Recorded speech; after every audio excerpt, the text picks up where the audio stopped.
ከዛ ሰው ይወጣል ብላ አታስብ።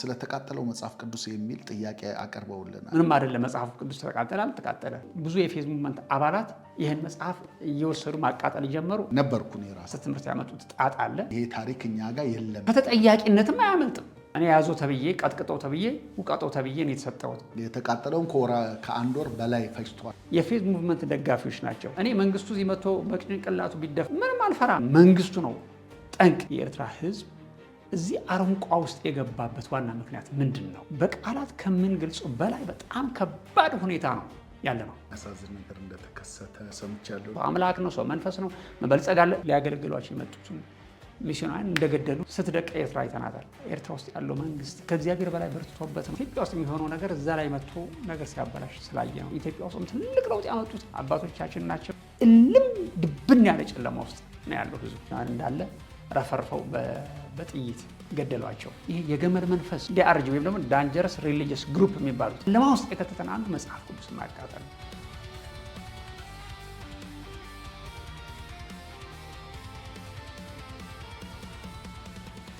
ሰላም ለእናንተ ይሁን የተወደዳችሁ ተመልካቾቻችን። ይህ በጋብስ ዓለም አቀፍ አገልግሎት እየተዘጋጀ የሚቀርብላችሁ የኔ ቀን የተሰኘው ዝግጅታችን ነው። በዛሬ የኔ ቀን ዝግጅታችን በድጋሚ በክፍል 2 የተመለስ ነው። ከወንድማችን ሀብታብ ኢዮብ ጋራ ያለንን ቆይታ ይዘንላችሁ እንቀርባለን። በክፍል 1 5 ክፍሎች አሉት። ሄዳችሁ እንድትመለከቱት በጣም አስደናቂ የሆኑ ምስክርነቶች እዛ ውስጥ ታገኛላችሁ። የእግዚአብሔር ጣልቃ ገብነት፣ ለወንጌል የተከፈለ ዋጋ፣ ደግሞ ለብዙዎቻችን ዛሬም ወንጌልን በድፍረት እንድናገለግል የሚረዳን በጣም አስገራሚ የሆነ ምስክርነት እዛ ውስጥ ታያላችሁና እሱን አበረታታችኋለሁ። ከክፍል 1 ጀምሮ እስከ ክፍል 5 ድረስ የኔ ቀን በተሰኘው በዩቲዩብ አካውንታችን በመግባት እንድትከታተሉ ጋብዛችኋለሁ። ዛሬ ክፍል 2ን ጥሪያችን አክብረህ ደግሞ ወንድማችን ሀብታብ እዚህ ስለተገኘ ከልብ ነው አመሰግነው። በባለፈው ምስክርነት ብዙዎች ተጠቅሟል፣ ብዙዎች ቴንኪው ብለዋል። በጣም በርካታ ሰዎች ናቸው ያልሰሙትን። አንተንም በዚህ ጎን የማያውቁ ሰዎች የነበሩ ሰዎችን አይቻለሁ ኮሜንታቸው ላይ። ጥቂት ሰዎች ደግሞ ጥያቄ ብለው የጠየቁት አሉና እሱንም ዛሬ እናነሳለን። አስቀድሜ ግን ያው በድጋሚ ስለተገናኘን እጅግ ደስ ብሎኛል። ከልብ ነው አመሰግነው። ጌታ ይባርክህ። ያው ትልቁ ያው እግዚአብሔር ያደረገውን ነገር አይደለም ብዙ ጊዜ የምንናገረው። እኛ ምንም በዚህ ጉዳይ ውስጥ ተዋንያን ነን እና ትልቁ አክተር እግዚአብሔር ነው እንጂ እግዚአብሔር እኛ ለእግዚአብሔር የሆነ ነገር አድርገናል ብለን ቦስት የምንመካበት ነገር አይደለም። እኔ በተለይ ደግሞ የራሴን ህይወት መለስ ብዬ ሳየው እንደው እኔ በዓለም በሆን ኖሮ ጌታን ሳላቅ በዚህ እዚህ ያለሁበት እድሜ ድረስ እቆይ ነበር ብዬ አስብና በጣም ይገርመኛልና እኔ እንጃ የድሮውን ሀብታብ እኔ ተቷል አላውቀውም። አዲሱን ሀብታብ ነው የማውቀውና በእውነት እግዚአብሔር ከሚያስደንቅ ጨለማ አውጥቶ በተለይ ደግሞ ያደኩበት ያው ቀደም ብለን እንደጠቀስነው በጣም ከዛ ሰው ይወጣል ብላ አታስብ እና ከዛ ደግሞ ሰንጥቆ የወጣ ሰው ደግሞ ብዙ ዋጋ ነው የሚከፍለው። እኔ እንደ ትልቅ ፕሪቪሌጅ ነው ቆጥረው ማለቴስ እኛ በነፃ የተቀበልነው ነው። ታሪኩ እግዚአብሔር ነው እና በነፃ የተቀበልነው ሌሎች ደግሞ ሊጠቀሙበት ዘንድ ሕያው ምስክርነት ሊጠቀሙበት ዘንድ ነው ወደዚህ የመጣ ነውና ምናልባት ይሄ ምስክርነት ብዙዎችን ሰዎች ወደ ወንጌል ያነሳሳቸዋል። ሌሎችንም ደግሞ ይሄን እንደ በተለይ ደግሞ ኢትዮጵያ ኤርትራ ወንድማማቾች ህዝብ ከመሆናቸው አንፃር አብረን የምንሰራው የጌታ ነገር አለ ብዬ አምናለሁኝና እዚህ ኢስት አፍሪካ ውስጥ ያለውን ነገር መለወጥ የምንችለው እኛ ነን። ከዚህ አንፃር ደግሞ ያው እድላችንም እጣችንም አንድ ሊሆን ስለሚችል እየተያየን እየተናበበን እንድንሰራ ከታሪክም ውድቀት የምንማረው ነገር ካለ ለምትል ኢትዮጵያ ውስጥ የሚሆነው ነገር እዛ ላይ መጥቶ ነገር ሲያበላሽ ስላየ ነው። ያለፈው ጊዜ እንደጠቀስ ነው እዛ የሚሆነው ደግሞ እዚህ ያበላሻል። ምንድነው እንትን ልታረጋው አትችልም። ከጉርብትናው ያው የግድ ነው ያነካካል። መንፈሳዊ ነገርም ያነካካል፣ ፖለቲካው ነገርም ያነካካል። ማን የማያነካካ ነገር የለም። ግን በመንፈሳዊ ጉዳይ ስንነጋገር ደግሞ ከኛ ውድቀት ኢትዮጵያውያን ተምረው አንዳንድ ነገሮችን እንትን እንዲያደርጉ ካሁን በኋላ ላለው ትውልድ ደግሞ መለስ ብለው ይሄን ነገር እንዲያዩት።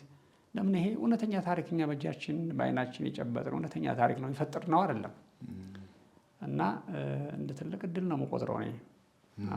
እንግዲህ ባለፈው ስንነሳ ያው ከወሎ ጀምረን ከዛ ደግሞ የነበረውን ከቤተሰብ ጋር ያሳለፍከውን በቤተሰብ አካባቢ የነበረውን የመናፍስቱ ዓለም ያመጣውን ክፉ ተጽዕኖ በቤት ላይ በቤተሰብ ላይ በአባት ላይ በልጅ በእህት ላይ የነበረው ነገር ሁሉ በጣም የሚያስደንቅ ታሪክ ሰምተናል እና ከጌታ በፊት በነበረ ዘመን ከዛ አልፎ ኤርትራ ውስጥ የነበረውን ከዛ ጌታን ያገኘህበትን ተመልክተን በጌታ ደግሞ የተከፈለ ዋጋ የገባህባቸው በወንጌል የደፈርክባቸው ቀጠናዎች የገባህባቸው ስፍራዎች ከዛ ደግሞ ወደ እስር የሄድክበት የእስር ቤቶቹ አስፈሪ ጉዞዎችን ተመልክተናል እና ዛሬ መለስ ብለው ሰዎች ምንድነው ይሄ ታሪክ ብለው ሲያስቡ ከዚህ አይደለም የጀመርነው ከኋላ ነው ይሄ ሁሉ ታሪኮች አሉ በእስር ቤት ውስጥ የታለፈው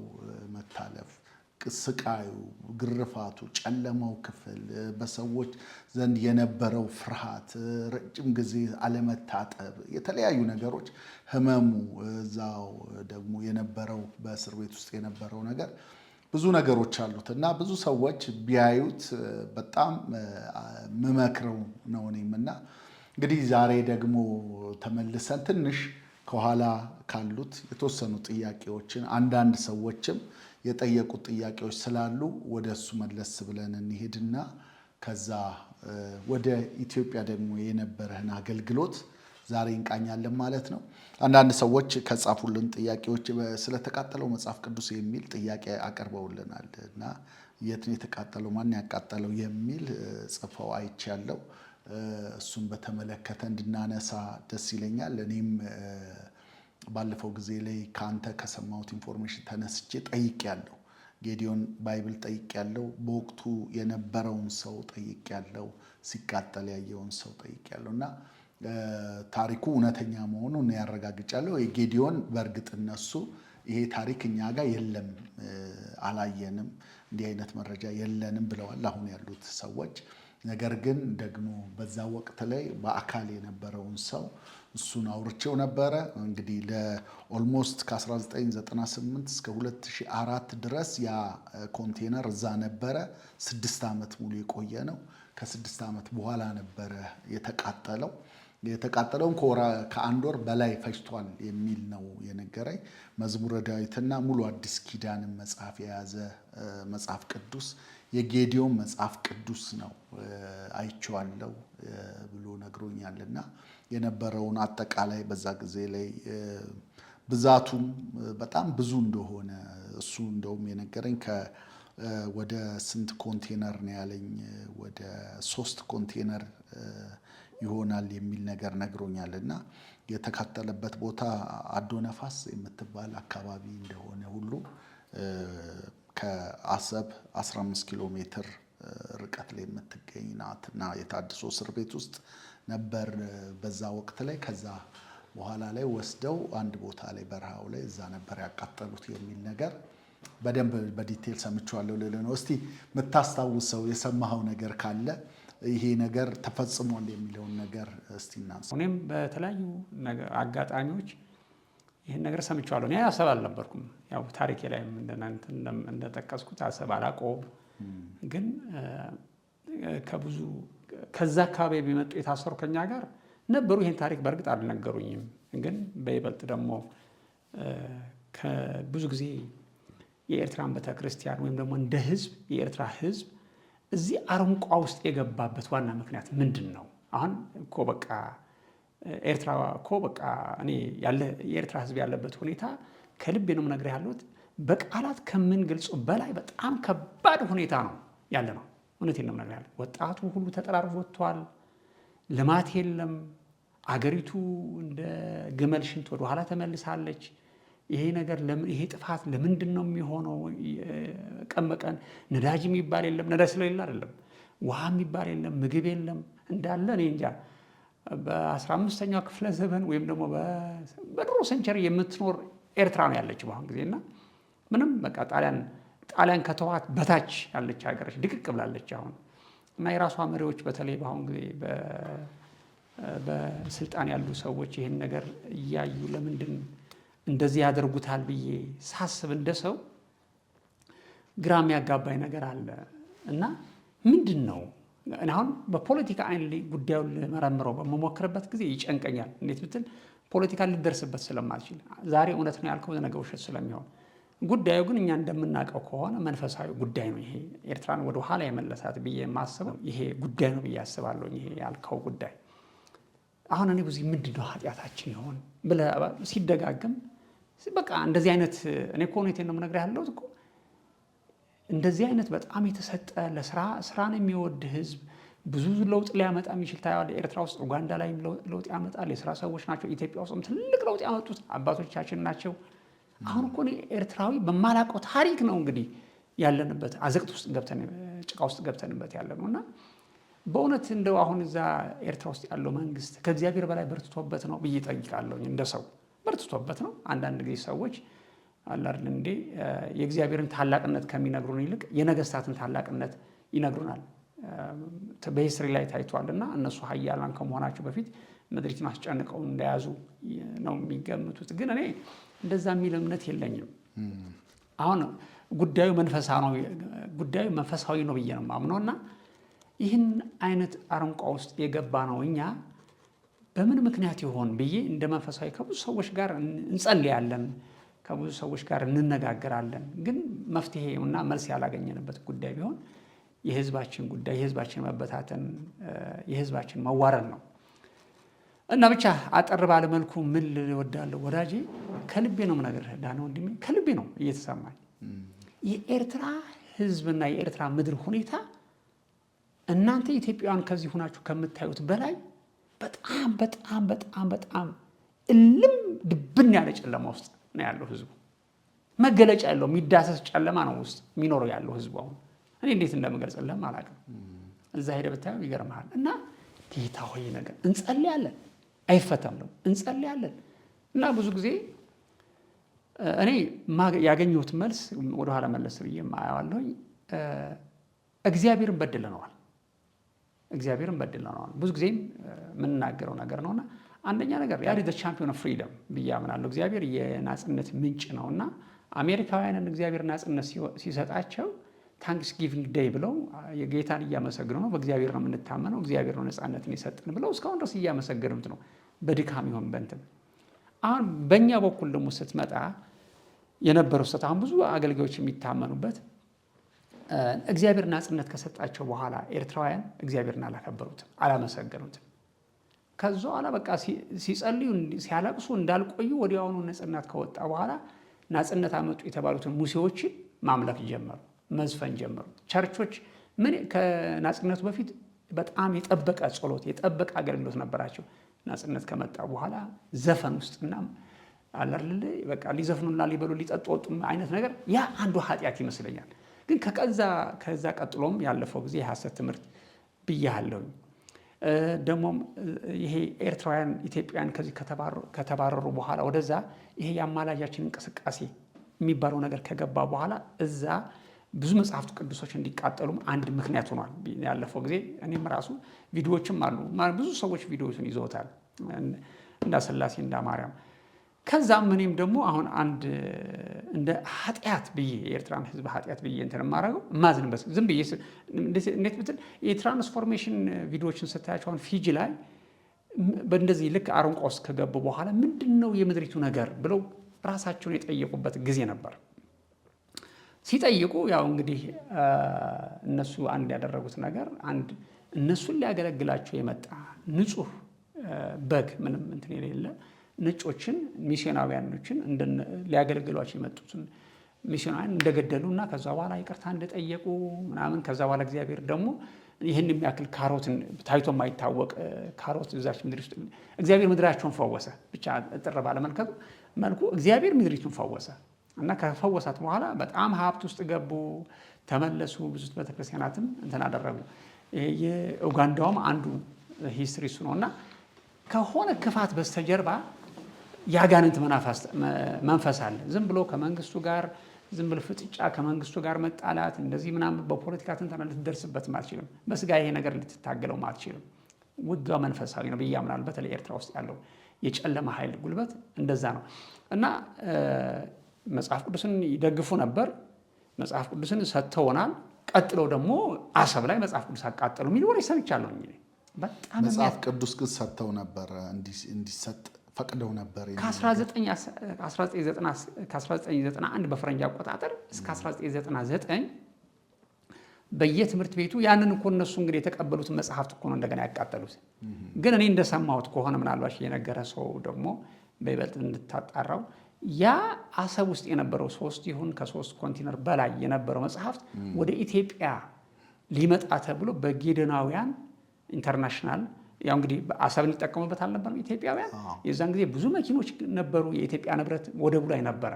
ይሄም ደግሞ ልክ እንደ ኢትዮጵያ ንብረት እንግዲህ ጌደናውያን ወደ ኢትዮጵያ የኦሮምኛ ይሁን የአማርኛ ይሁን የትግርኛ ይሁን ልከዋል እንደሰማሁት ከሆነ እና የአይን እማኞችም ነግረውናል።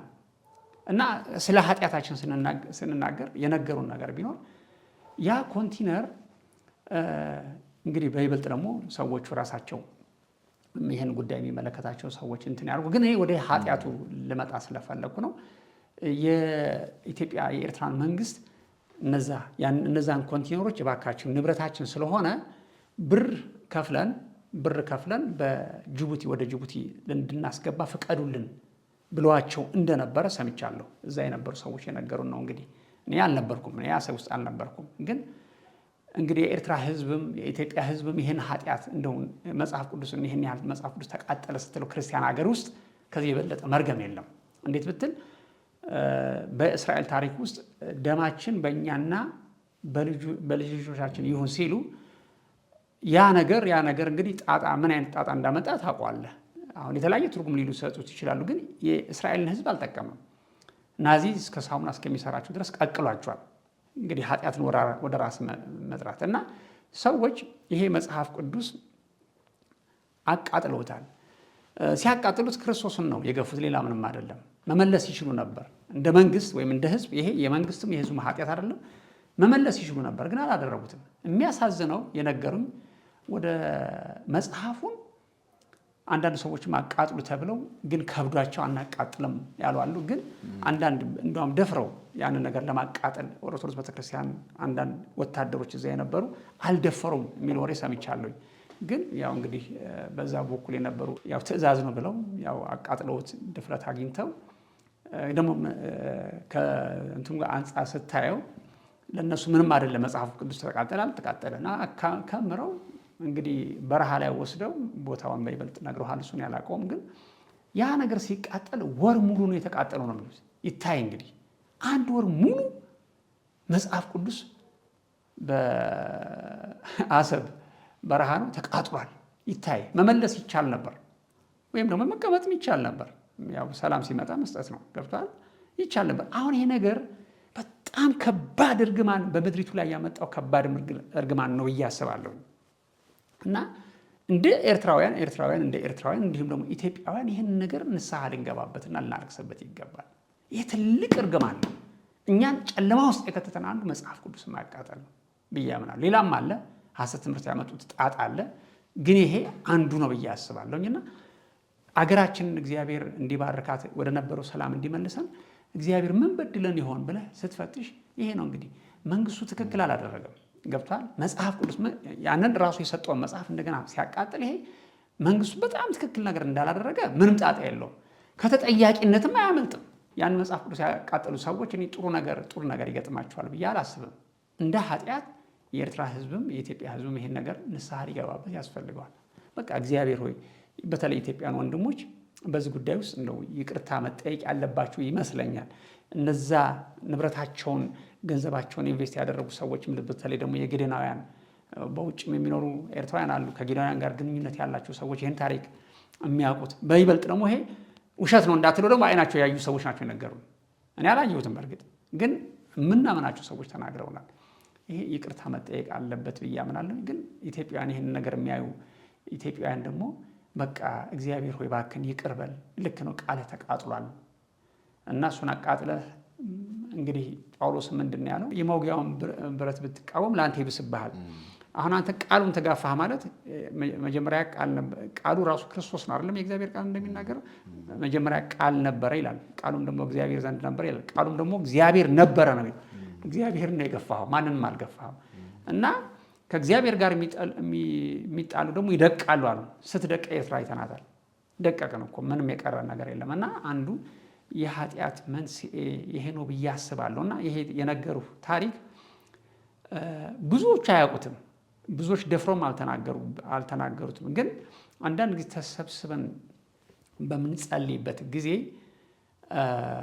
ምን ይሆን ይሄንን ያህል እንግዲህ አገሪቱን ጨለማ ውስጥ የከተታት እንደው የመንግስቱ ብርታት ይሆን ብሎ አንዳንድ በቃ አላር የመንግስቱ ብርታት የባለስልጣኖቹ ብርታት የመንግስቱ ከእግዚአብሔር ብርታት በላይ አስተልቀው የሚያነሱ ሰዎች ሊኖሩ ይችላሉ። ግን አይደለም። እኔ እንደማምነው ከሆነ እግዚአብሔር ፈርዶናል። በተለይ የኤርትራ ጉዳይ ስታስብ እግዚአብሔር ፈርዶናል። እና ብዙ ጊዜ ደግሞ አንተ ከፈረደ ጋር ነው እንጂ የምትነጋገረው ከወህኒ ቤቱ ጋር አትነጋገርም። ከአስርህ አካል ጋር ብትነጋገር እኔ እኮ ምንም በደል የለብኝ እባክህን እንደዚህ ብትለው ያሰርህን አካል አይ እኔ ጉዳይህን ከፍርድ ቤት ጋር ጨርስ፣ እኔ ያዞ ተብዬ ቀጥቅጠው ተብዬ ውቀጠው ተብዬ ነው የተሰጠሁት። እና የምድር ነገስታትም ልክ እንደዛ ናቸው። እኛን አስጨንቁ ብሎ እግዚአብሔር አሳልፎ ሰጥቶናል የሚል እምነት አለኝ። ይህም ስለ ግን ነገስታቶቹ ከተጠያቂነት ነፃ ያመልጣሉ ማለት አይደለም። ብዙ ጊዜ የመጽሐፍ ቅዱስ ታሪክ እግዚአብሔር ህዝቡን ከቀጣ በኋላ እነሱን ተገልብጦ የሚቀጣበትም ኃጢአተኛን በኃጢአተኛ እንደሚቀጣ ይናገራል እግዚአብሔር ቃል። እና ነገስታቶችም ቢሆን በዚህ ጉዳይ ውስጥ ንስሐ ሊገቡበት ያስፈልጋቸዋል። ይህንን ያደረጉ የፈጸሙም የፈጸሙም ያስፈጸሙ ሰዎችም ንስሐ ሊገቡበት ያስፈልጋል ብዬ አስባለሁኝ። አንድ እዚህ እንትን ላይ የተፈጸመ ታሪክ እንደ ኃጢአት ብዬ እንትን ማድረገው እዚህ ጊንዳዕ የሚባል ቦታ አለ። አንድ የተፈጸመ ታሪክ አለ። አሁን አንዳንድ ሰዎች የነገሩኝ ነውና ጊንዳዕ የሚባለው ከአስመራ ወደ ምጽዋ በምትሄድበት ጊዜ የምታገኘው አንድ መሬት ነው፣ አንድ ሀገር ነው። እዛ ቦታ ላይ ከስዊድን መጥተው ጌታን የሚያገለግሉ ሚሽናውያን እንደነበሩ ታሪኩን ሰምቻለሁኝ። እና የፕሬስቢተራን ቸርች ይሁን እንደዚህ ብቻ ሚሽነሪ ሆነው ያገለግሉ ነበር። አሁን ይሄ ጀብሃና ይሄ ህዝባዊ ግንባር የሚባለው በነበሩበት ጊዜ ወይም ደግሞ ይሄ ኤርትራ እንትን የጀመሩት እነሱ ጀብሃ የሚባሉት አይደሉም። የኤርትራ እንቅስቃሴ የጀመሩት በፈረንጅ አቆጣጠር 61 ዓመተ ምህረት በዛን ጊዜ የሆኑ ሚሽናውያን ህዝቡን ለማገልገል ህዝቡንም ደግሞ የክርስቶስን ፍቅር ለማካፈል ጊንዳ አካባቢ በሚንቀሳቀሱበት ጊዜ ይሄ ጦርነቱ ተነሳ። ያው እንግዲህ ጦርነቱ በነበረበት ጊዜ ከኢትዮጵያ ጋር ጦርነት በነበረበት ጊዜ እነዚህ ጀብሃ የሚባሉት ሰዎች ወደ ጊንዳ የሚባለው አካባቢ ሚሽናውያንን አገኟቸው። ሚሽናውያንን ካገኟቸው በኋላ የቆሰለ ወታደር ነበራቸው፣ የተጎዱ ሰዎችም ነበሯቸው። እነሱን ሰዎች አክሙልን አሏቸው፣ አከሙላቸው። ካከሙላቸው በኋላ ግን ያደረጉት ነገር በጣም የሚያሳዝን ነገር ነው። ያከሟቸውን፣ የፈወሷቸውን፣ የቀለቧቸውን ሰበሰቡና እነዚህ ሚሽናውያን እንዳለ ረፈርፈው በጥይት ገደሏቸው። እና ይሄ የሚያሳዝን ታሪክ ነው። በኤርትራ ታሪክ ውስጥ የተፈጸመ ነውና ሚሽናውያን እንግዲህ ምንም ነገር እነዚህ ኃጢአት የላቸውም። የአሜሪካውያን ቢሆን ምናልባት ስሌያዎች ናቸው ምናምን ትላለ። እነዚህ ግን ቀደም ብሎ የመጡ ከተለያየ በተለይ ደግሞ ከስካንዲኔቪያን ካንትሪ አካባቢ የመጡ አገልጋዮች ናቸውና እነዚህ ሚሽናውያን እንደገደሏቸው ገለውም ደግሞ ያው እንግዲህ እስካሁን ድረስ እንደውም ባልሳሳት እንትናቸው አለ፣ የቀብራቸው እንደ ሐውልት አለ እና እዚያ ያለችው ቤተክርስቲያን እስካሁን ድረስ ትልቅ ዋጋ የከፈሉ አርጋንትን ብላቸዋለች። እኔ ይሄም ጉዳይ ይሄንን እነዚህ ይሄ በተለይ ደግሞ ይሄ ጀብሃ የሚባለው እንቅስቃሴ እነዚህን አካላት እነዚህን ለወንጌል የመጡት አካላትን ከመታ በኋላ እንዳለ አልቆየም። እርስ በራሳቸው ጀብሃና ሻዕቢያ ወይም ደግሞ ጀብሃና ህዝባዊ ግንባር ተብለው እርስ በራሳቸው እንግዲህ ሁለት ወንድማማቾች ናቸው። ሁለት ወንድማማቾች የአንድ አባት የአንድ እናት፣ አንደኛው ጀብሃ ይሆናል ይታይ፣ አንደኛው ደግሞ ህዝባዊ ግንባር ይሆናል። ሁለቱም ተጋደሉ ይታይ። ኃጢአት ምን ያለ ጣጣ እንዳለው እርስ በራሳቸው 20 ዓመት ሙሉ ተፋጁ። ምን ያህል እንግዲህ እግዚአብሔር ገብቷል። ክርስቶስም አንተ የክርስቶስን መልእክተኛ መጉዳት ይህን ያህል ዋጋ እንደሚያስከፍል አሁን እነሱ አይ ምክንያቱ ሌላ ነው ይችላል። አዎ ምክንያቱ ሌላ ነው። እኔ ግን በመንፈሳዊ ይሄን ነገር ሳየው ይሄን ነገር እንደ ትልቅ ኃጢአት ምድሪቱ ላይ ለሰላም የመጣውን ሰው እንደዚህ አድርገህ ስትገለው ለአንተ ሊጠቅም ብሎ የእግዚአብሔር ቃል ሲናገር ምንድነው እንዴ ጥሩ ነገር ተደርጎልህ አንተ ክፉ ነገር ብትመልስ ከቤትህ እርግማን አይርቅም። ይሄ እኮ የእግዚአብሔር ቃል ነው። የት እንሸሸዋለን? ዳንኤል ከልብን ልንሸሸው አንችልም እኮ እርግማን ነው። እና አንዱም ይሄም የኤርትራ ቤተክርስቲያን የኤርትራ ህዝብ ንስሐ ሊገባበት ያስፈልጋል ብዬ አምናለሁ። አልቆየምም ያ ግንባር ጠፋ። የጀብሃ የሚባለው አሁን አታገኘው፣ ከናካቴው አታገኘው። ከዚህ በተጨማሪ ምን ልል እፈልጋለሁኝ፣ አንድ እዚህ ቅርብ ቀን ምናልባት የሆነ ቪዲዮ ልኬልህ ነበር አይተኸው ከሆነና ከዚህ ጋር በተያያዘ የሆነ እዚህ ቅርብ ዝም ብዬ የትግርኛ ቪዲዮ መለከት ነበር እና ጽድት ያለ ታሪክ ሊኖረን ያስፈልገዋል። የኤርትራ ቤተክርስቲያን ወደ እንደዚህ አይነት አረንቋ ውስጥ የገባችበት ሌላው ምክንያት ምን ይሆን በሚሉ እንግዲህ አሁን እዚህ ባለው ሁኔታ ላይ በተለይ ውጭ ካሉት ኤርትራውያን የተለያየ አመለካከት ያላቸው ሰዎች አሉ። አንዶቹ በስነ ስርዓት የኤርትራ መንግስት ያደረገውን ክርስቲያኖችን ማሰሩ፣ ወንጌልን ማሳደዱ ምናምን በቃ ትክክል ነው ብሎ የሚያምኑ ክርስቲያኖች አሉ። የሚገርም ነገር። ሌሎቹ ደግሞ እሱን የሚቃወሙ ደግሞ አሉ። መንግስቱ ይህን ነገር ማድረጉ ትክክል አይደለም፣ ምንም ሳንበድል ነው እዚህ የደረሰብን ምናምን የሚሉ ደግሞ አሉ። አብዛኛዎቹ እንደዚህ አይነት የሚሉት የፌዝ ሙቭመንት ደጋፊዎች ናቸው። በሶስተኛ ደግሞ ኒውትራል ሆነው አይ ልክ ነው መንግስቱን በድሏል፣ እኛም ደግሞ ያበላሸነው እግዚአብሔር የሰጠን አንዳንድ እድሎችን ደግሞ ያልተጠቀምንባቸው ብሎ ደግሞ የሚናገሩ አሉ። ኒውትራል ሆነው ነገሮችን እኔ አሁን ኒውትራል ከሆኑት ጋር ነው ይህንን ነገር ለማስታረቅ እና ብዙ ጊዜ በዚህ ጉዳይ ላይ ሚዲያ ላይ ሲከራከሩ ሲጣሉ አያቸዋለሁኝ። አብዛኛዎቹ ያልነበሩ ሰዎች ትክክለኛ ያልሆነ ስዕል ለህዝቡ ሲሰጡት አይቻለሁኝ።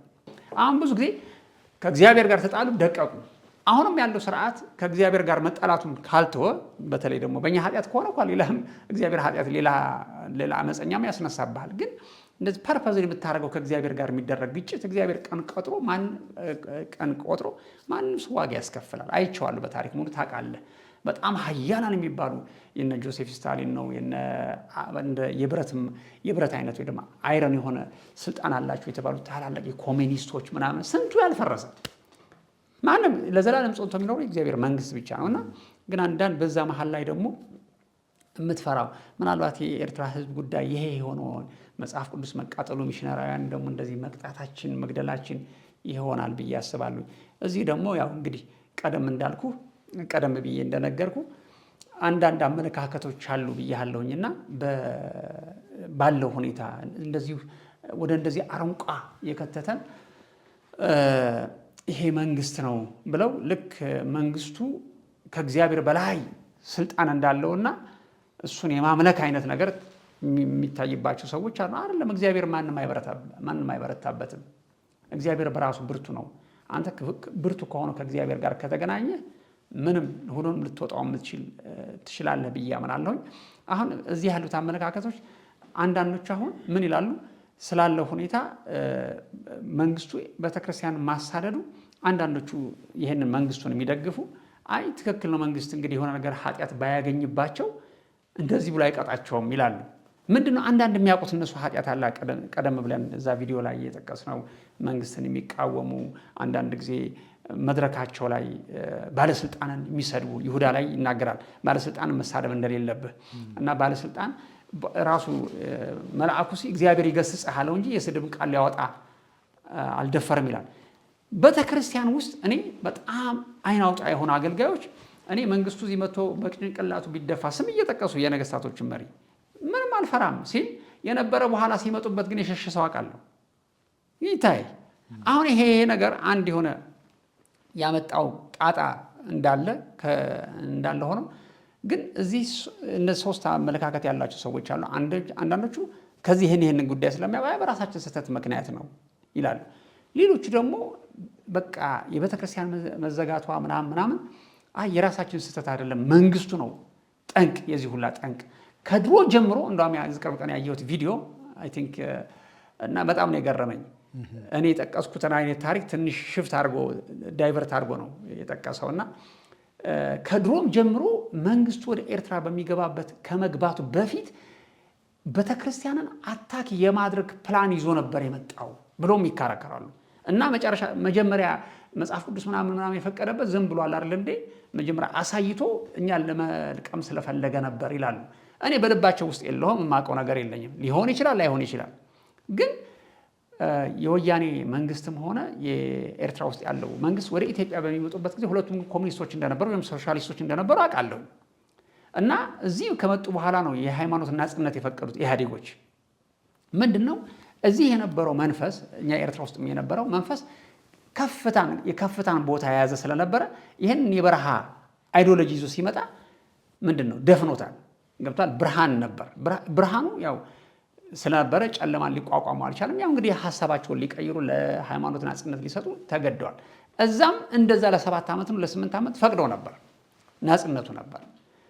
አሁን እዚህ ላይ በቃ እነሱን እንደ መልአክ አድርጎ የሚቆጥር ነገር አለና አይ እነሱ እንደበረቱብን አድርጎ የሚያነሱብን ብርቱ ጌታ ከኛ ጋር እያለ እነሱ እንደበረቱብን አድርጎ የሚስሉ አሉ። አይደለም ጉዳዩ እኔ እንደዛ መስሎ አይታየኝም።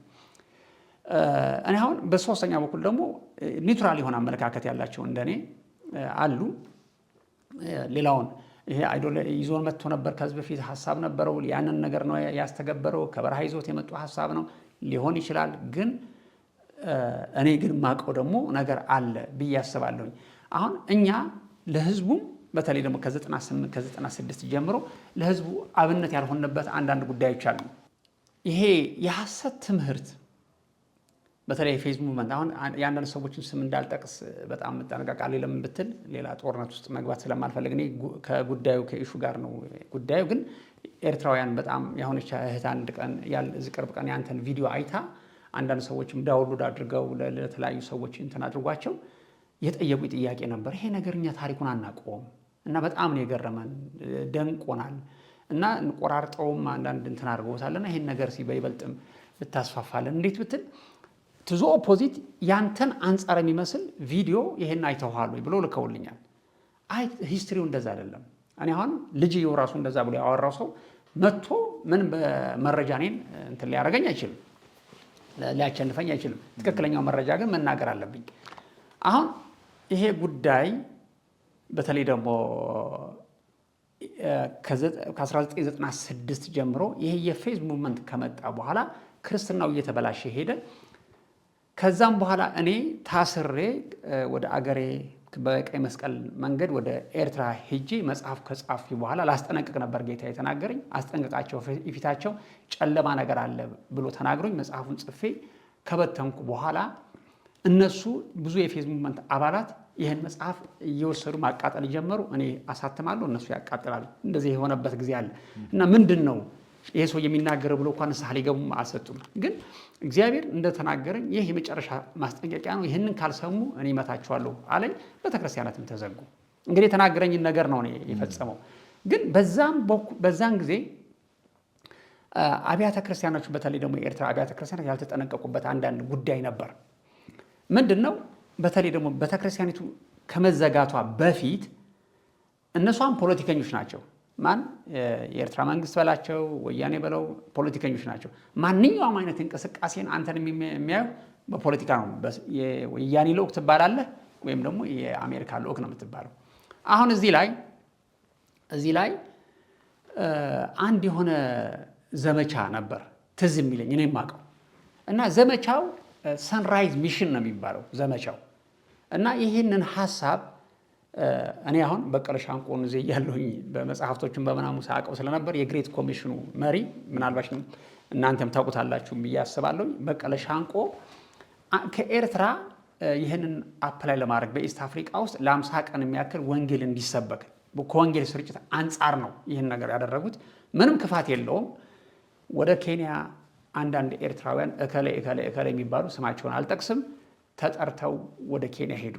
በደንብ አድርጌ ታሪኩንም አውቀዋለሁኝ እኔ ነበርኩበት ስለሆነ ይሄንን ወደ ኬንያ ከሄዱ በኋላ ያው ስልጠናውን ወሰዱ እና በኢስት አፍሪካ ውስጥ ለ50 ቀን የሚያክል በአስመራም የወንጌል ስርጭት ስራ እንዲደረግ ተብሎ እና እንዴት ብትል ለሀገሪቱ መፍትሄ ወንጌል ነው በሚል ነው። አሁን ይሄንን ፕላን እንዳለ ይዘውልን መጡ። በጣም ብዙ ብር ነው የፈሰሰበት፣ በጣም ሚሊየንስ ኤንድ ትሪሊየንስ እና በዛ ጉዳይ ደግሞ በጣም ብዙ ትራክቶችን ታትመዋል እና በ50 ቀን ሙሉ እንግዲህ ያስመራን እና አሁን ምንድነው ትንሽ እዛ ላይ የተሸወዱት ሰዎቹ በ50 ቀን ሙሉ እንግዲህ ያስመራን ህዝብ ሆ ብሎ አንድ ጊዜ ወደ ክርስትና የሚመጣበት አይነት ነገር አድርገው ተረዱት። አሁን እነዚህ ራእዩን ያቀበሏቸው ሰዎች በተለይ ደግሞ ኬንያ ውስጥ ሆነው ራእዩን ያቀበሏቸው ሰዎች የሰጡት ትርጉም ወንጌል ብቻ ነው። ወንጌልና ወንጌል በ50 ቀን እንዲሰበክ ነው።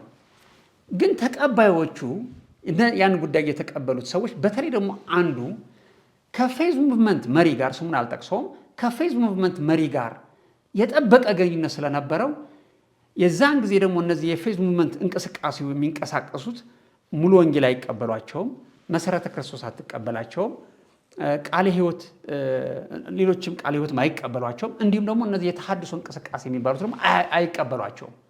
ፕሪስፔተራን ቸርችም አይቀበላቸውም። ለምን? ዶክትሪናቸው ሰው አምላክ ነው፣ ሰው መንፈስ ነው፣ መበልጸግ አለ፣ ብዙ ጊዜ ክርስቶስ በሱኤል ወልዷል ምናምን የሚል ነው እና የኤርትራ አብያተ ክርስቲያናት በተለይ በእንደዚህ አይነት እነዚህ ሰዎች ሐሰተኞች ናቸው አይደሉም የሚሉ የሚወዛገቡበት አጋጣሚ ነው የነበረው። አሁን እንግዲህ የወንጌልን ስርጭት ስራ በሚመጣበት ጊዜ ይህንን ጉዳይ እነዚህ መሰረተ ክርስቶስ ቃለ ሕይወት ምናምን የሚባሉት ንጹህ ቤተክርስቲያናት ብቻ ይዘነው እኛ ብቻ እንስራበት ብለው ሲከራከሩ ኖ አለና አንዱ ለወንጌል ስራ እስከሆነ ድረስ እከሌንም እነዚህ ፌዝ ሙቭመንት ዲአርጂ ወይም ደግሞ ዳንጀረስ ሪሊጂየስ ግሩፕ የሚባሉት የፌዝ ሙቭመንት አስተማሪዎች መግባት አለባቸው። እንዴ እነሱ ታዲያ የሚሰብኩት ኢየሱስ ሌላ ነው፣ እኛ ደግሞ የምንሰብከው ኢየሱስ ሌላ ነው። ለወንጌል እስከሆነ ድረስ ህብረት ማድረግ አለብን፣ ለዚች ብቻ ህብረት ማድረግ አለብን የሚል ተጽዕኖ አመጡባቸው። ከዚ በኋላ በተለይ ደግሞ እኔም አውቀው በተለይ ዶክተር ክፍሉ የተባለው ሰውዬ ማንም የሙሉ ወንጌል ቤተክርስቲያን አባል ያንን ነገር ካመጡ በኋላ አጀንዳቸው ያንን ህዝቡ የፌዝ ሙቭመንትን ትምህርት እንዲቀበለው መንገድ መጥረግ ነው የነበረው አጀንዳቸው እና ተሳክቶላቸዋል። የዚህን ጊዜ ወዲያውኑ ከነቃ በኋላ ዶክተር ክፍሉ ይሄ ነገር እንዳይገቡ ብሎ ከለከለ። የኔ ምእመን እንዳይሄድ ብሎ ከለከለ። ይታይ ንጹህ አስተማሪ ነው። አንዳንድ ሙሉ ወንጌል ቤተክርስቲያን በተለይ ማዘር ቸርች የምትባለው ተሸወደችና በጣም ለዚህ ለኤርትራ ህዝብ ህዝቡን ወደ አረንቋ ለመክተት ምክንያት የሆነ ሰው እነሱ ደግሞ አንዳንድ ጸሐፊያን የሪቫይቫል ጠራጊ ነው የሚሉት፣ መንገድ ጠራጊ የሪቫይቫል የሚሉት እንግዲህ አዲሱ ሪቫይቫል እንግዲህ አይተነዋል። ይሄ የሰው አምላክ ነው የሚባለውን ሰው አውቀው ምን አደረጉት መሰለ? በ50 ቀን ውስጥ አውቀው እሱ ሙሉ ወንጌል በመድረክ ላይ እንዲታይ ያደረጉት። ምንድነው? የህብረት ፕሮግራም ተደረገ። አምጥተው ሙሉ ወንጌል በመድረክ ላይ እንዲታይ ያደረጉት አውቀው ፐርፐዝሊ። ወዲያውኑ በሰው አእምሮ ያ አስተማሪ የዲአርጂ አስተማሪ እዛ መድረክ ላይ ከታየ በኋላ ሁሉም የሙሉ ወንጌል አገልጋዮች እንዴ ይሄማ እኛ መድረክ ላይ መጥቶ ከሰበከ ይቀር ብሎ ጥርግ ብሎ ወደ እሱ ማህበር ገባ ይታይ። ቀጥሎም ደግሞ ቃለ ሕይወት ቤተክርስቲያን ላይ ልክ እንደነሱ የዲአርጂ አስተማሪዎችን ደግሞ አምጥተው ምን አደረጓቸው? ክርስቲያን ሽሮ አይበላም ምን አይበላም ብሎ መስበክ ጀመሩ። ያዝልኝ አሁን እዛ ነገር ያ ነገር ሰንራይዝ ሚሽን የሚለው ገና ከመምጣቱ በፊት እኔ እዛ ቦታ ላይ የሚሳተፉ ሰዎች ጠራኋቸው። እናንተ ሰዎች አልኳቸው፣ ይሄ ነገር አደገኛ ነው፣ ስሙን ብትቀይሩት ይሻላችኋል አልኳቸው። ወዲያውኑ በራልኝ። የዛን ጊዜ እኔ ያልኳቸው ምንድን ነው ይሄ የፀሐይ ደግሞ አድርገውታል፣ ታቤላም ጽፈውለታል። ፀሐይ መውጣት የሚል ትራክቶች ሲበተኑ የጽድቅ ፀሐይ የሚል ነው እንትኑ፣ ግን ሰንራይዝ ሚሽን ነው የሚለው እኛ ጋር የፀሐይ መውጣት ሚሽን ነው የሚለው የተተረጎመው። ትክክል ነው። እንትኑ ምንድነው መሰለ ኦሳ ነው የሚባለው። እኔ የዛ ጊዜ ላይ ነበርኩኝ። ኦሳ ኦፕሬሽን ሰንራይዚንግ አፍሪካ ነው፣ ኦፕሬሽን ነው፣ ዘመቻ ነው ራሱ እና ከምትለው ጋራ ይሄዳል። በዛ በእንዲህ አይነት ትርጉም ሊተረጉሙት ይችላሉ። ኦፕሬሽን ሰንራይዝ አፍሪካ ማለት የጽድቅ ፀሐይ ለአፍሪካ ተብሎ የተጀመረ የ50 ቀን ዘመቻ ነው፣ የወንጌል ዘመቻ ነው።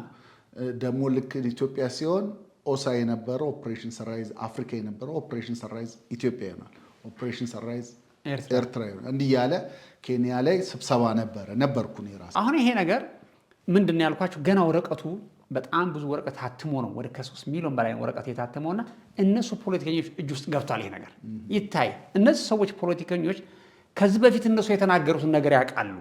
እንዴት ብትል እኛ ከባድመ ወጣን ማለት ፀሐይ ትጠልቃለች የሚል ወሬ ነበር። ታውቁታላችሁ ፖለቲካ ላይ። አሁን ደግሞ ከኢትዮጵያ ወገን ደግሞ ፀሐይ መውጣት የሚል ዘመቻ ደግሞ በኢህአዴግ ተደርጎ ያ ባድመ ላይ የተከፈለው ስንት ሰው ያለቀበት ጦርነት ለዚህ ተብሎ ነው ፀሐይ ወጣች አሉ። አሁን ያችን ቋንቋ ይዘው መንፈሳውያን ሲመጡ እናንተ ሰዎች አሁን ወጥመድ ውስጥ ትገባላችሁ አልኳቸው። እባካችሁን ይህን ስም ቀይሩትና በቃ የወንጌል ስርጭት ፕሮግራም በርናባስ ፕሮግራም ነው ምናምን ብትሉት ይሻላቸዋል ብዬ ፓስተሮቹን ቁጭ አድርጌ ተናገር። ማን ይስማኝ? በተለይ እዛ ላይ ሲሳተፍ የነበረውን ፓስተር ነገር ይሄ ነገር ወጥመድ ይሆንባቸዋል፣ እናንተን አረንቋ ውስጥ ይከታቸዋል። እንዴት ብትል መንግስት እነዚህ የወያኔ ልዑኮች ናቸው ከሚለው አንጻር ጋር ያገናኘውና እናንተን አደጋ ውስጥ ይከታቸዋል። ይህን ነገር ብትተውት ይሻላቸዋል አልኳቸው። ግን እነሱ የበለጠ ፓወር ስለነበራቸው እኔ ደግሞ ከትናንትና ከኢትዮጵያ የመጣሁ ነኝ። ሊያስተውሉት እንዴት አላስተዋሉትም አላቅም። ግን እግዚአብሔር ነገር ሲፈልግ እግዚአብሔር ሲቆጣ አይመታም በብትር እያደናበረ ይደብቃል። ምክር አይደለም ምክር ነው ይደብቅበት። ይሄ ምክር ሰጧቸው አልሰሙኝም። ከዛ በኋላ ወዲያውኑ ያን ወረቀት ሲያወጡ መንግስቱ ነቃ። አሃ እነዚህ በወርግጥም የወያኔ ልዑካ ናቸው፣ በእንደዚህ አሳበው መንግስት ለመገልበጥ ወይም ደግሞ ይሄን ነገር ለማድረግ ፕላን አላቸው ወደሚል አይዲዮሎጂ ወሰደው። አሁን ለምን ወሰደው ብለህ እሱን አንተ ልትከራከር አትችልም። ፖለቲከኛ ነው እሱ የሚያይበት አይን እኔ ነኝ መንፈሳዊ አይን። ኧረ እባክህን ምናምን ይሄን እንደዚህ አይደለም እሱ መንፈሳዊ አይደለም አያየው። ግን ይህን ነገር አልተጠነቀቁበትም። ከዛ በኋላ ሚሽኑ ተጀመረ። እሱም ዝም ብሎ መመልከት ጀመረ። አንድ ጊዜ ባህላዊ ማዕከል የሚባል ቦታ ላይ አንዱ ሲናገር ያሳዘነኝ፣ በጣም ያሳዘነኝ እዚህ ቪዲዮ ባህላዊ ማዕከል የሚባለው ስንሰባሰብ መንግስቱ ደንግጦ ነው የዘጋን፣ በቃ አስፈራራ ነው አይነት ነገር ምናምን ብሎ ተናገር። አይደለም እና በተለይ ይህን ጉዳይ የሚከታተሉ ሰዎች ውሸት ነው። መንግስቱ የዛን ጉዳይ ያንን ሲያዩ ልክ ከፖለቲካ ጋር ነው አያያዘው። ለምን ባድመ ወያኔ ባድመ ፀሐይ መውጣት ብሎ እንትን አደረገ። እናንተም ደግሞ ያን ቋንቋ ይዛችሁ ስትመጡ የወያኔ ልዑክ ይላችኋል። ከዛም ሰዓት ጀምሮ ነው እኛን መንግስቱ ራሱ ፓርቲው ሰብስቦ የተለያዩ ቦታዎች ላይ ፖለቲካ ሲሰበኝ የወያኔ ልዑኮች ናቸው ብሎ የፈረጀን። እኔም ስቀጠቀጥበት የነበረው የወያኔ ልዑክ ነው። በተለይ አንተማ ከኢትዮጵያ መጣ አይደለም ተብዬ የተቀጠቀጥኩበትም እሱ ነው። ምንም ነገር አላገኙብኝም። አሁን ይህን ነገር ካመጡ በኋላ ዳኒ ወንድሜ በ50 ቀን ልናደባልቀው ነው ምድሪቱን በቃ ብለው ተነሱ። ወዲያውኑ እዛም ጫጫታ እዚህም ጫጫታ። ከዛ በኋላ ሁሉም ተደባለቀ፣ ሐሰተኛው ምናምን። የዛን ጊዜ ግን የሚገርም ነገር የሙሉ ወንጌል ቤተክርስቲያን በተለይ ደግሞ ይሄ ዶክተር ክፍል የሚመራው ህብረት እንዳታረጉ አሉ። ፌዝ ሚሽን የሚባሉት አብያተ ክርስቲያናት ሜቶዲስቶች ህብረት አላደረጉም። መካነ ኢየሱሶች በተለይ ደግሞ ህብረት አላደረጉም። እንዲሁም ደግሞ እነዚህ ታስረው ያሉ ያለ ኃጢአታቸው ታስረው ያሉ ዶክተር ክፍሉ፣ ቀሽ ገር መድህን እነዚህ ምንም ነገር የማያውቁ ህብረት እንዳታረጉ ብለው አልገቡም። ግን ከሰሊጥ ጋር የቆየ ምናምን ተወቀጥ አብረህ ተወቀጥ ነው ወይም ለጻድቃን ለኃጥአን የወረደ ለጻድቃን ይተርፋል። ምንም ኃጢአት ያላደረጉት እነሱ ታስረዋል። የሚገርም ነገር፣ የሚያሳዝነው ነገር ይሄንን በድለው ነው በቃ ወዲያውኑ መንግስት ያን ነገር እንቅስቃሴው ደስ ስላላለው አንድ ጊዜ አቁማላቸው። አንድ ጊዜ አቆሙ። ጉዳይ ያለ ከእናንተ ጋር አላቸው። ከዛ በኋላ ወረቀትም ሰጣቸው፣ የፍቃድ ወረቀት ነገር ተረጋጉን። ፍቃድ ሰጣቸውና ማልሰጣቸውን ለመለየት አንድ ጊዜ ተረጋጉ አላቸው። ሲደነፉ እንደነበሩት አልደነፉም፣ አልቀጠሉበትም። ያ እኔ መንግስቱ መጥቶ እዚህ ቢደፋ ምንም ጣጣ የለኝም ሲል የነበረ። ሁለተኛ ነገር ደግሞ ተጠንቀቁ፣ መድረክ ላይ የምታወጣው ቃል ተጠንቀቁ ስንላቸው ነበር። በተለይ የዛን ጊዜ መድረክ ላይ ምንድን ይሄ የገመል መንፈስ ይላሉ። የገመል መንፈስ አሁን የኤርትራ አርማ ገመል ነው አይደለም? አንዳንዶቹ የአንበሳ አርማ አላቸው፣ አንዳንዶቹ ኤግል አላቸው። መንፈስ ነው ወይ ከመንፈስ ጋር አያይዙ። ከዚ በኋላ ያንን ነገር ደግሞ ሲናገሩ ወዲያውኑ ኦኬ እነዚህ ሰዎች ለካ መድረክ ላይ ታላላቅ የእግዚአብሔር ሰዎች የሚባሉት ናቸው። የገመል መንፈስ ሲሉ በቃ የመንግስቱ ተቃዋሚዎች መሆናቸው፣ ሰራይዝ ሚሽን ሲሉ ደግሞ የእነሱ ልዑኮች ናቸው ወደሚል በአእምሮ ስታስበውም ያስመስላል። ግን አይደለንም፣ ንጹሐን ነን እኛ። ግን መንግስቱ የተሳሳተው አንድ ትልቅ ነገር ብዬ የማስበው የእግዚአብሔር ቃል ሲናገር እንደሚለው ጥበበኛ ንጉሥ በደለኛውን ለይቶ ይቀጣል ነው የሚለው። በደለኛውን ለይቶ አለመቅጣቱ ይህንን ኃጢአት ሰርቷል መንግስቱ። እንደ መንግስት ነው ማለት ያሉት። በቃ ንስሐ ሊገባበት የሚገባው ነገር የበደለውን ሰው ለምን አይቀጣው? ለምን ሌላውን ይመተዋል? ለምን እኛን ይመታናል? ያ ቃል እኮ የመጽሐፍ ጽፈን እኮ ሰጠ ነው። እኛ ከእነሱ ጋር አይደለንም እኮ አልነው። እሱ ግን አብሮ ወቀጠን። እኛ ማድረግም ይችል ነበር እኮ። አሜሪካ ውስጥ እኮ ስንት በደል ይታያል ያደጉት ሀገር ላይ። ግን በደለኛውን ብቻ ለይተው ነው ህግ ላይ የሚያቀርቡት። አንድ ናቸው ብሎ ተወቀጠ። ግን እዚህ ላይ ደግሞ የእኛ ስህተት አለ። አሁን ታሪኩን አዛብተው ያልሆነ ምስል ለመንግስቱ የሰጡ ሰዎች አሁን አሜሪካ ላይ ተቀምጦ ያው እግሩን ሰቅሎ ምናምን ንስሐ እንዲገባ ሰው መምከር ሲገባቸው ያልተሳሳተ ኢንፎርሜሽን እየሰጡት እዚህ ዩቲዩብ ላይ ይቻለኝ እና ያሳዝናል። በዛ ጊዜ በተለይም በኤርትራ በነበሩ ክርስቲያኖች ላይ ከጦርነት ጋር ከውትድርና ጋር ተያይዞ የሚነሳ ነገር ነበር እና የተከሰተ በጣም የሚያሳዝን ነገር እንደተከሰተ ሲወራ ሰምቻለሁ እና የምታስታውሰው ነገር ካለ እሱ ላይ? አሁን ምንድነው ልክ ነው። አሁን እኔ ብያለሁ ጦር የክርስቶስ ወታደር እንጂ የእነሱ ወታደር አልነበርኩም። ጦር ሜዳ ላይም አልተሳተፍኩም። አላቃቸውም፣ ምንም አውቃቸው ነገር የለም። ግን ቢያንስ ግን ከውትድርና የመጡ ከኔ ጋር የታሰሩ ሰዎች የሚያጫውቱ ከውትድርና ላይ መጥቶ አስመራ የሚያጫውቱ ያለፈውን ነገር የሚነግሩ ብዙ ሰዎች አሉ። በጣም በጣም ውድ የሆኑ ሊቃውንት መዘምራን፣ ውድ የሆኑ ሰባኪያን ይሄ ጦርነት አሳጥቷቸዋል። ምሁራን ብዙ ምሁራንም አልቀዋል። ግን ስፔሻሊ በቸርች ደረጃ ስታየው ክርስቲያኖች በጦር ሜዳ ላይ ብዙ መስዋዕት ከፍለዋል ለሀገራቸው። አንድ መጥቶ የነበረ ውዝግብ ነበረ። ምንድነው ይሄ ክርስቲያኖች እኛን ለአታክ ለማድረግ ይሄ ለሀገር አይቆሙም፣ ወታደር አይሆኑም፣ ሀገር አይከላከሉም የሚል ነገር መጥቶ ነበርና አይ ይሄ ስህተት ነው፣ እኛ ለሀገር እንቆማለን፣ ለሀገር የምንጠቅም ህዝብ ነን እና ውትድርና መጽሐፍ ቅዱስ አይከለክልም ብሎ ጽፎ ነበር። በየድንበሩ በየጦር ሜዳውም ይሄ ወረቀት እንደተበተነ እና እናንተ ለመንግስት ታማኝ ሁኑ፣ በሌላ በእምነታችሁ እስካልመጣባችሁ ድረስ ታማኝ ሁኑ ብለው ለህዝቡ እንዳስተማሩና በዚህም ደግሞ የተማሩ እስከነ መንግስት የሚያዛቸውን ከነሱ ያ ጦር ሜዳ ውስጥ ተፋልመው እንደሞቱ አውቃለሁ።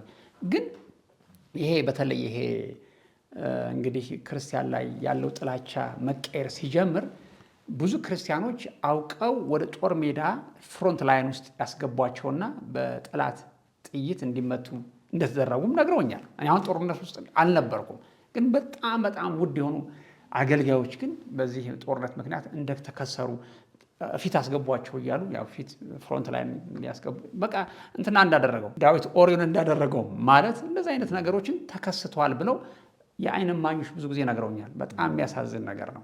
ልክ ነው፣ ለወንጌል የተከፈለ ዋጋ ነው፣ ግን ደስ አይልህም። እና ደግሞ ክርስቲያኑ ህብረተሰብ ከማንኛውም በላይ ታማኝ፣ በጣም የሚገርም ነገር መንግስቱ በገንዘብ ጉዳይ እነሱ ነው የሚያስቀምጠው ፋይናንስ። ታማኞች ናቸው፣ ያውቃል እኮ እያመናቸው ታማኝ ሆነው ህዝቡን እያገለገሉ የሚደርስባቸው ግፍ ግን ይህ አይባልም። ጸጥ ብሎ ነው የሚገዙት። ይታይ፣ ይህ ኃጢአት በደል ነው። እና ደግሞ በቃ ደግሞ አገር እንደማይመለከታቸው ግልብጥ ብለው ራሳቸው መስዋዕቱ ነው ራሳቸው ደማቸውን አፍስሰው አገር እንደማይመለከታቸው እንደ ሁለተኛ ዜጋ ሲቆጥረኝ በጣም እናደዳለሁ። አሁን ለምሳሌ ይህ ስለ እኔ ፋዘር ብነግርህ ስለ ሀገር ብዙ ዋጋ የከፈለ ነው። ወንድሜ ብዙ ሀገር አሁን በጌታ ወንድም አለኝ፣ እሱ ስለ ሀገር ብዙ ዋጋ የከፈለ ነው። ሌሎችም ወንድሞቼ የተሰዋሉ እና አንዳንድ ጊዜ እንደውም ታረጋለህ የእነሱ መስዋዕት የእነሱ እንትን አንተንም ይነካሃልና እነሱን በቃ ትነካካለህ። እነሱ ከተጎዱ አንተም ትጎዳለህ። እነሱን የመርዳት ኃላፊነት አንተ ላይ የሚወድቅበታልና ከአንተም የምትከፍለው ዋጋ አለ እና ይሄ ነገር የተደረገ እንደሆነ ብዙ ሰዎች በተለይ ደግሞ እናንተ ኢትዮጵያውያን አንድ ቪዲዮ ላይም እንደዚህ ሰምቼ ነበር ብዙ እንደተከፈለ። ግን አዎ ደህና እስኪ አሁን ቤተክርስቲያን እንዴት ነው የተቀበለችው? ለወንጌል የሚከፈል ዋጋ ነው ብላ ነው የተቀበለችው እንጂ ሆኗል ነው የሚሉት። ወደ ኢትዮጵያ አገልግሎት ወደ ወንጌሉ ስራ ከአንተ ጋር በተያያዘ የምናነሳቸው ነው የሚሆነውና ብዙ ኢትዮጵያ ውስጥ ብዙ ቦታዎች እንደሄድክ እሰማለሁና እንደው የምታስታውሰውን እስቲ በአቅጣጫ ብትነግረኝ ደስ ይለኛል።